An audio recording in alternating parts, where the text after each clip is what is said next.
नमस्कार, मैं हुमायूं सिंह और आप देख रहे हैं नेक्स्ट 9 न्यूज। बिहार में लोकसभा को लेकर इन दिनों खासी गहमा गहमी देखने को मिल रही है, विशेषकर पूर्णिया की उस सीट को लेकर जहां कांग्रेस और आरजेडी आमने सामने है। कुछ दिन पहले ही कांग्रेस में शामिल हुए पप्पू यादव आज पूर्णिया से नामांकन दाखिल करने वाले हैं। आपको बता दें, वो नामांकन दाखिल करने के लिए निकल भी पड़े हैं। वहीं आरजेडी उम्मीदवार बीमा भारती ने बुधवार को जब नामांकन दाखिल किया तो इस दौरान तेजस्वी यादव भी मौजूद रहे। उन्होंने पप्पू यादव का नाम लिए बिना उन्होंने कहा कि जो हमारे खिलाफ है वो बीजेपी के साथ है। जब मीडिया ने उनसे पूछा पप्पू यादव को लेकर तो उन्होंने कहा कि जो लोग हमारे खिलाफ चुनाव लड़ेंगे वो बीजेपी के साथ जाते हुए हमें दिखाई देंगे और हमको उनको बीजेपी के साथ ही मानेंगे।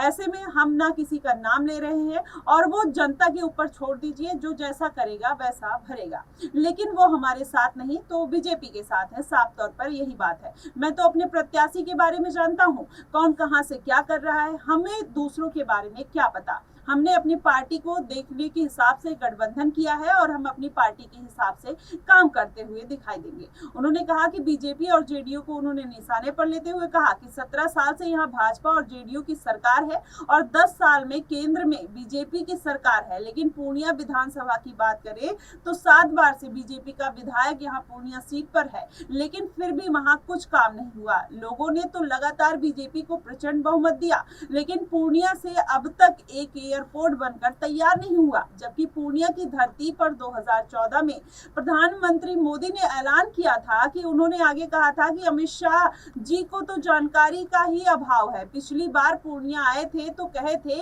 कि पूर्णिया एयरपोर्ट चालू हो गया है, लेकिन हमने टिकट कराने की कोशिश की लेकिन टिकट ही नहीं हुआ, तो पता चला कि एयरपोर्ट चालू ही नहीं हुआ है। इस तरीके से कहीं ना कहीं उन्होंने बीजेपी के ऊपर हमला किया। उन्होंने कहा कि भाजपा के लोग पता नहीं क्यों झूठ बोलते हैं, हमें यही नहीं पता चलता। इस बार स्थानीय मुद्दों पर चुनाव हो रहा है और लोग मजबूती से आरजेडी के साथ खड़े हैं और जेडीयू आरजेडी गठबंधन सरकार की उपलब्धियों का जिक्र करते हुए तेजस्वी यादव ने कहा कि बिहार में हमने 17 महीने में 5 लाख नौकरियां दी, जो रिकॉर्ड में है। लेकिन उन्होंने कहा कि जाति आधारित गणना कब हुई, जब हम आए तब हुई। 4 लाख से ज्यादा नियोजित शिक्षकों को सरकारी कर्मी का दर्जा किसने दिया, ये सब हमारी सरकार में हुआ।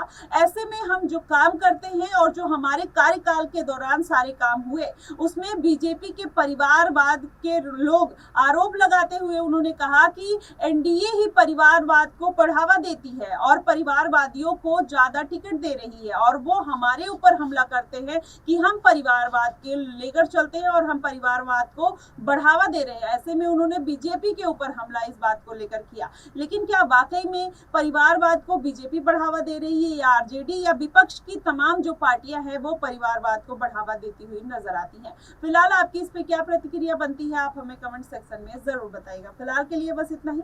देश और दुनिया की तमाम खबरों के लिए हमारे साथ बने रहिए नेक्स्ट 9 न्यूज।